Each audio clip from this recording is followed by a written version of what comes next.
The story begins far from the noise of gunfire, in a place where the war felt both impossibly distant and unbearably near. Dawn had not yet broken over the North Sea, but the sky carried that faint metallic glow that comes just before light, a promise that day would soon pry apart the darkness, whether men were ready for it or not. On a narrow airstrip carved into the British coastline, a single aircraft sat crouched like a hawk waiting to be unhooded. It was a de Havilland Mosquito FB Mk VI, its twin Merlins humming as if murmuring to itself, warming against the cold. Frost clung to its wooden skin. The propeller blades glinted like obsidian knives. Inside the cockpit, Flight Lieutenant Aaron Whitfield skimmed his gloves over the controls the way a violinist tests a string before bringing it to life.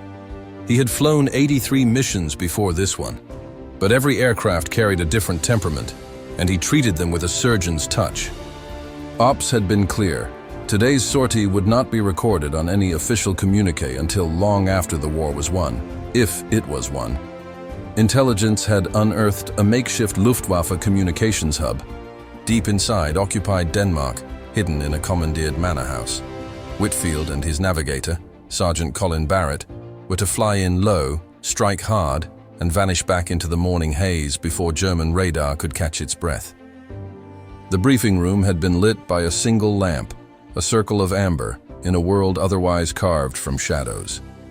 The map of the Danish coastline glowed under the thin sheet of acetate, and the translucent pins looked like constellations marking a sky only gods should navigate. Whitfield leaned over the route with the quiet gravity of a man who'd long ago made peace with the mathematics of risk. He knew German flak patterns, could sense the curl of a coastline by instinct alone. But today's run had a razor's edge to it. A narrow altitude corridor, a short attack window, and a retreat path threading between Luftwaffe air patrols. Barrett had looked at him and joked, with that thin smile men wear when they're trying not to show their nerves. Just another morning drive. Whitfield smirked, though his eyes stayed pinned to the map. If it were just a drive, we'd have brought the car. By 05:47, they were airborne, the Mosquito leaping off the runway with the grace of a creature impatient to be released. The coastline receded behind them, waves curling like ink toward the dawn. The engines thrummed in perfect harmony, their vibration running up through the rudder pedals and into Whitfield's bones. Below them, Britain was still half asleep, fields wrapped in frost, chimneys exhaling thin ghosts of smoke. Whitfield dipped the nose toward the sea, keeping barely 50 feet above the water, trusting both instinct and altimeter. It was a level of flying that outlawed mistakes. The sea's surface blurred beneath them, becoming a fluid mirror that rippled with every gust. The sun finally broke over the horizon, scattering copper light across the water, and for a moment, the world seemed too peaceful for the mission they carried. Barrett handled the radio quietly. He had a habit of humming under his breath when he worked, a fragment of some forgotten song from home. Whitfield never asked what it was. In the air, men shared almost everything through silence. The Danish coastline appeared as a smudge on the horizon, then sharpened into shape. Dunes, flat fields, dark lines of pine forest. With each mile inland, the air seemed to grow heavier. German radar would sweep over them soon. Whitfield adjusted his course by a fraction, slipping between known outposts like a knife threading between ribs. Their target sat beyond a thin woodland ridge, a 17th century manor converted into a radio relay center. Intelligence photographs had shown trucks, antennae, armed guards pacing beneath the windows. It was the kind of place that looked serene from afar, like a painting of simpler centuries, until you noticed the steel helmets and the rifles glinting in the light. As the Mosquito approached the ridge, Whitfield felt the familiar tightening in his chest, the narrowing of the world into a corridor of motion, noise, and instinct. Adrenaline sharpened the colors. The manor's tiled roof flashed between breaks in the trees. Barrett armed the rockets without a word, and the click echoed in the cockpit like the cocking of fate. Whitfield pulled the aircraft up just enough to clear the ridge, then dropped into a steep attack run. The target filled their windscreen. German soldiers scattered, their helmets bobbing like stones cast across a river. Whitfield steadied the Mosquito with a calmness carved from years of necessity. Barrett counted the distance under his breath, his voice a thin wire stretched across growing chaos. The rockets streaked from the wings in clean, hard arcs. They hit the Manor's eastern wing with surgical precision, erupting in orange light. Windows shattered outward. Antennae toppled like brittle reeds. Before the debris even settled, Whitfield yanked the aircraft into a banking turn, evading the sudden bloom of small arms fire that rose from below. They should have been clear. A simple strike, a clean escape, a morning sealed into the secret annals of the war. But war is rarely interested in clean exits. A flak battery they hadn't been briefed about, one hidden beneath camouflaged netting near the western edge of the property, opened fire with a violence that tore the morning wide open. Shells burst around them, black blossoms of smoke that clawed at the sky. Whitfield rolled right, then left, movement fluid as a single exhale. The Mosquito shuddered as a burst detonated too close on the starboard side. Another shell flashed past the canopy, so close Whitfield swore he felt the air tear. Then came the hit. A single explosion, deeper, uglier, the kind of metallic thud that pilots never forget. The cockpit jolted. The control column vibrated violently, and the Mosquito pitched downward before Whitfield wrestled it back. Barrett's breath caught. Starboard wing! Whitfield already knew. The aircraft's right wing was no longer responding. Something fundamental had been torn from them. He trimmed the controls, coaxing the aircraft level, but the Mosquito kept pulling right, an animal dragging a wounded limb. Instruments flickered. The altitude needle trembled like it was afraid of its own readings. Damage? Whitfield asked, though his voice was steady. Barrett craned to look through the canopy. His silence lasted a fraction too long. When he spoke, his voice had dropped. It's gone. Gone. Not damaged. Not pierced. Gone. The starboard wing, the entire outer half, had been sheared clean off. Whitfield felt a coldness spread through him, not of fear, but of brutal calculation. The Mosquito was designed with a remarkable degree of forgiveness, but no aircraft was meant to fly with only half a wing. Yet they were still in the air. The plane groaned, twisted, fought gravity with every beating of its surviving wing. Whitfield gripped the stick, making micro-adjustments that demanded every shred of his training and intuition. The sky around them felt suddenly immense, a vast, indifferent void waiting for them to fall.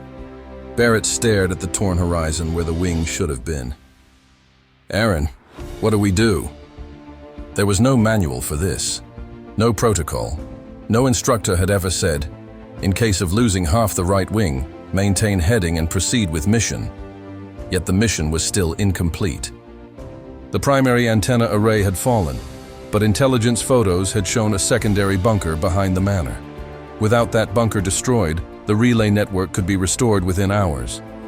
Dozens of Allied operations depended on this strike succeeding. Whitfield knew this. He felt it in his bones like an old truth. He adjusted the throttles unevenly, compensating for the missing wing. The aircraft lurched, dipped, then steadied into a crooked but survivable flight path. Barrett slowly turned to him. "You're not serious." Whitfield didn't look back. His eyes stayed fixed on the horizon, where the forest opened into a clearing. Their last target. "They need that bunker gone," he said softly. "Aaron, the plane can barely hold altitude." "I know. You can't maneuver like this." "I know. And you want to make another attack run?" Whitfield breathed out once, long and steady. Barrett stared at him as though seeing him anew, not as a man eager for glory, but as someone who understood that duty sometimes demanded walking straight into the fire with eyes open. The Mosquito dipped again.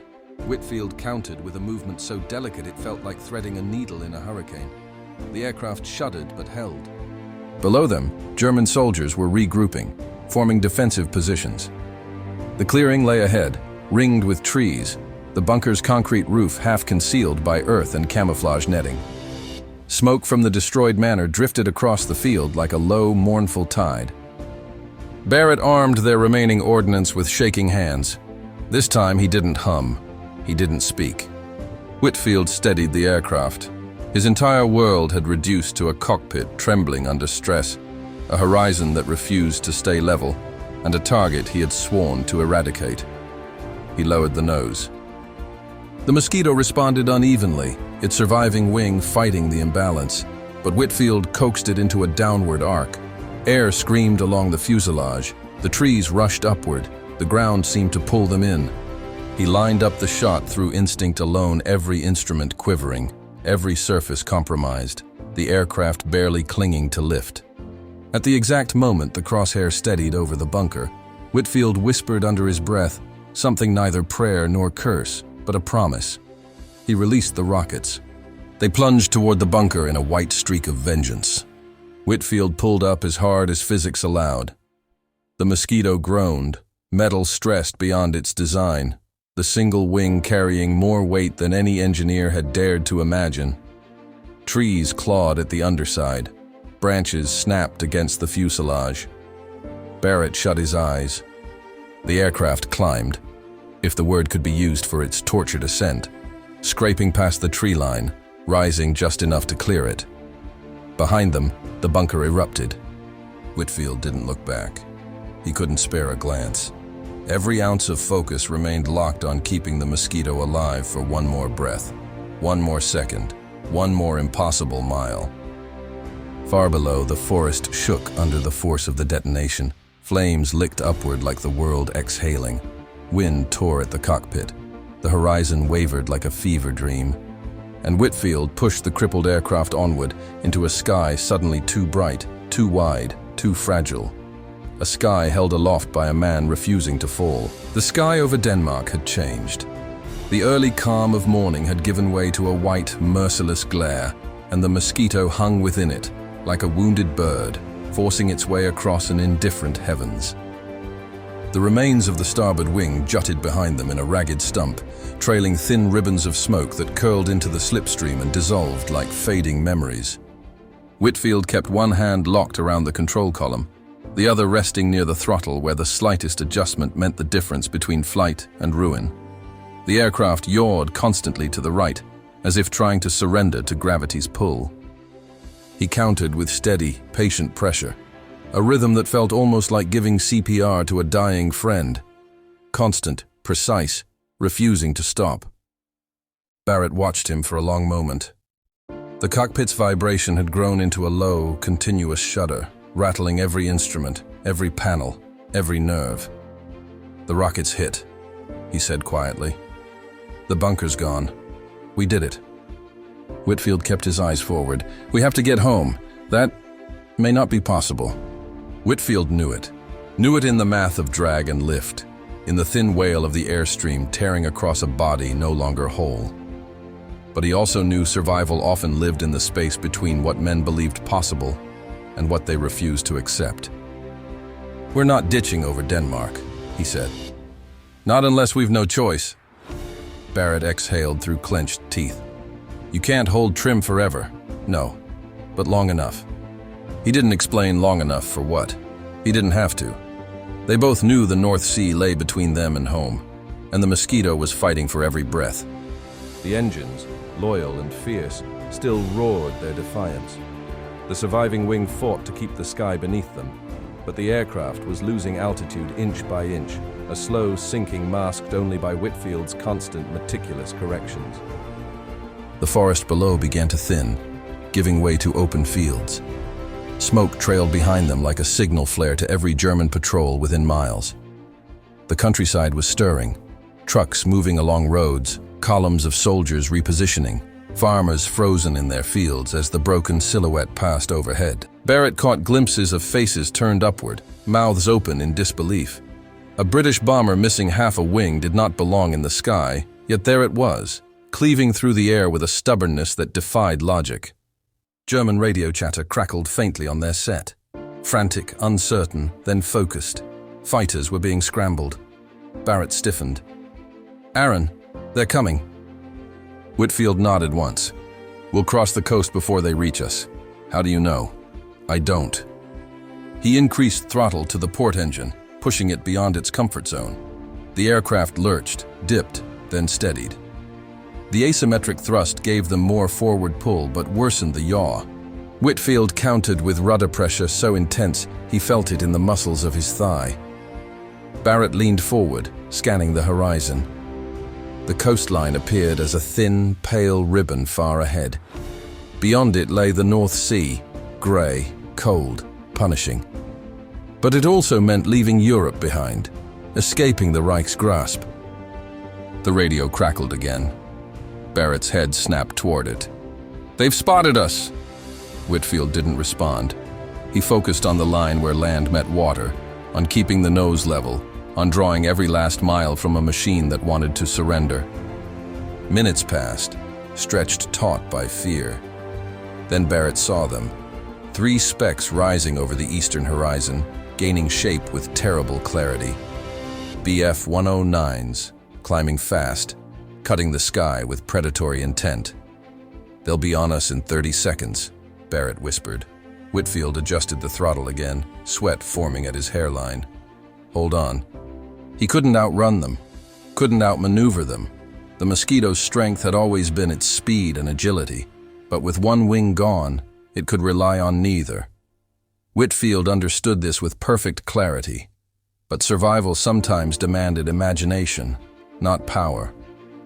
As the fighters closed in, he dipped the nose sharply, trading altitude for speed. The aircraft groaned violently. The missing lift on the right side dragged them toward a spiral. Whitfield caught the motion early, countering with a coordinated push of rudder and throttle, holding the line, forcing the Mosquito into a controlled dive. Tracer fire stitched the sky above them, white threads slicing through the air where they'd been a heartbeat before. The German fighters dove after them. Barrett gripped his seat, knuckles white. "We can't dive much more, I know." At barely 200 feet, Whitfield leveled them off. The sea loomed directly ahead, its surface choppy and metallic. Wind whipped across the cockpit. The altimeter needle trembled in disbelief.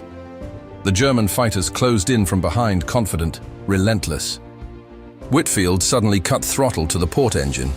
The Mosquito bucked, slowed violently, nearly stalled.